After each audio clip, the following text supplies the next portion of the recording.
Welcome again to Third Street Gallery. Our next speaker for this month is Lisa Domenic, and she's going to talk about her show, The Lines That Bind. Thank you, Tricia. Hi everyone, my name is Lisa Domenic. I'm a Philadelphia artist. I was raised here, grew up here, worked here, went to school here. And about 7 years ago, the City of Philadelphia and Creative Philadelphia had a program. It was Art in City Hall. And it was for employees of the city or their family and amateur artists to put in what they've created and, just to have it out for display. So I was brave enough to put out some of my art. And it starts with a fist, won Best in Show. And I was like, wow, maybe there's something to this. Maybe I should paint more than once a week. Maybe I should explore this more fully. So I put this in the middle, but I guess I'll start over here. I said I was a nurse, and I was an ER trauma nurse. And that is actually where I met my husband due to unfortunate circumstances. That was back in the 1990s when gunshots were at an all-time high. And fast forward now, almost 30 years, and it's even higher. So a lot of my artwork kind of reflects, I guess, that part of me being a nurse and reacting to what I see around me. And it starts with a fist. Because that was in the City Hall show, I met a wonderful woman named Laura Madeline, who is the curator of the Soul Shot Project. And it was after that gave me the courage to actually come out and talk to other artists and maybe take a chance at doing some other things. The Soul Shot Project, which started 7 years ago, was at the Chestnut Hill Memorial. And this, I had no idea that there was going to be a t-shirt memorial to the lost that day. But the idea was to match fine artists with families and victims of gunshot wounds in our city and tell their story, but tell their story in a positive way and celebrate the lives of the people and take the numbers that we kind of get blind to and put a face to it, put a shine to it, and give some comfort maybe to the families, give some light where things can tend to be dark. So the very first exhibition of that, I chose to approach a former patient who was still living, who was a police officer and a friend of our family. And they were so thrilled to be asked because so often you hear about a gunshot victim and you say, wow, that's terrible, but there's another one, and there's another one, and there's another one, and they get lost in the shuffle. So for them to be asked to be part of it was something that they felt was a positive. And if it could prevent one more person from being a victim, then it would be worth it to be part of that. So I don't have any of those photos, those paintings here, but the very first one, I arrived to drop off my painting and there was the memorial to the lost, and that is the t-shirt memorials, and I was very struck by that. So that was the year after that, and so I put this in City Hall. And this one a prize also. And so that hung in front of the mayor's office.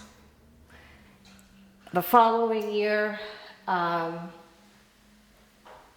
hung this. It did not win a prize. However, it was placed in front of the mayor's office. So in a way, I feel like I branded myself in a way as I am a nurse first. I am also an artist, and I'm also a voice for myself and for others around me. So the rest is where it's led over the past 7 years. Can you explain the process of going from the realistic work into like the abstract designs and the lines that exist? Yeah, I believe it's just immersing myself more into the creative process where I started with the oils and taking a few workshops and really being amateur and learning techniques as a second vocation, let's say, has evolved in a way that I'm trying to make connections. When I did my first painting that got some attention and had my name out there and people asking me about my art, it led to the next connection. And it led to the next connection. And it just seemed like over the past 7 years, every step I've taken has led to a new opportunity or a new story. The whole time that this has been going on, I mean, I stopped working because I have multiple sclerosis. Get that out there. And I was diagnosed with narcolepsy as well. So it's almost like making connections to who I am and figuring out who I am now that I am not who I was.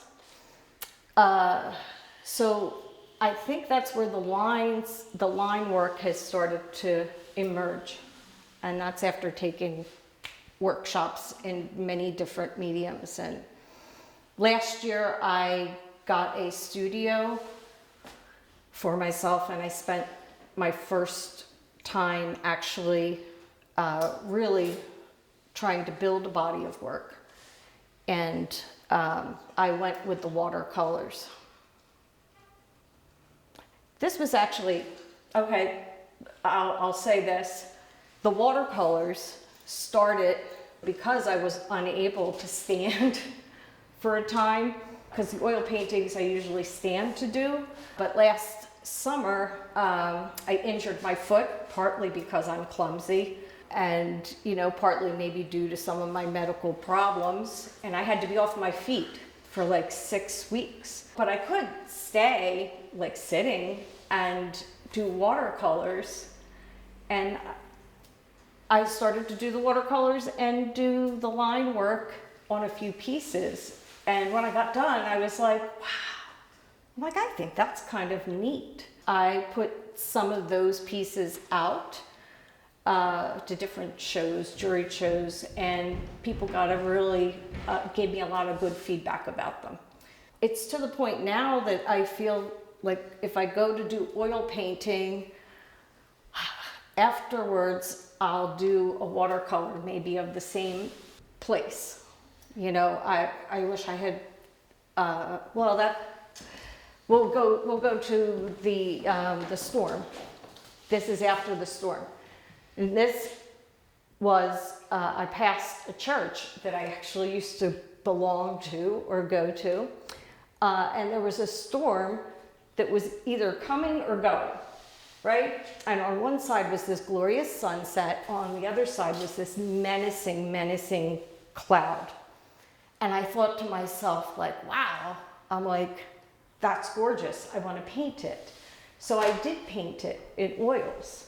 But then afterwards, I decided to paint with the watercolors. And in the end, I was more happy with the watercolors and sitting and doing the line work.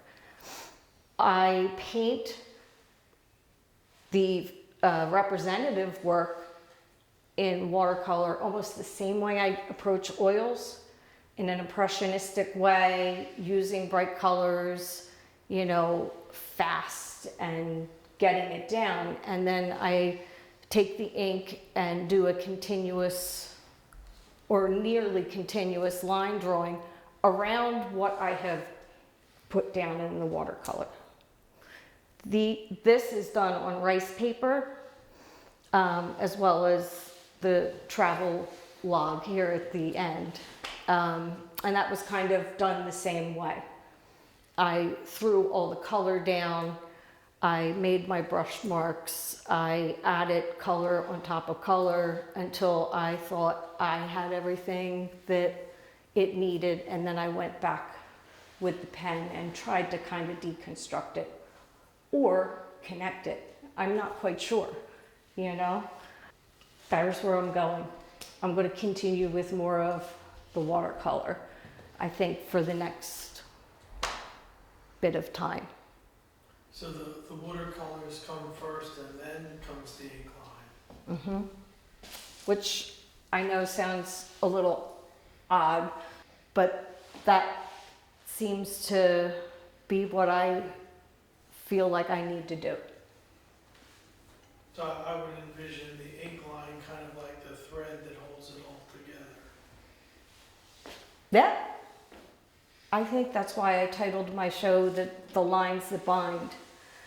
Interestingly, someone had commented on some of my first ink and watercolor about the lines, and it would be considered like posterizing. I saw the lines, especially with the colors, like even in a prism.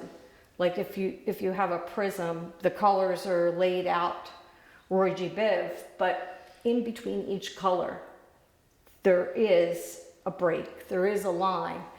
And I think no matter what I'm creating, the lines are maybe what's underneath.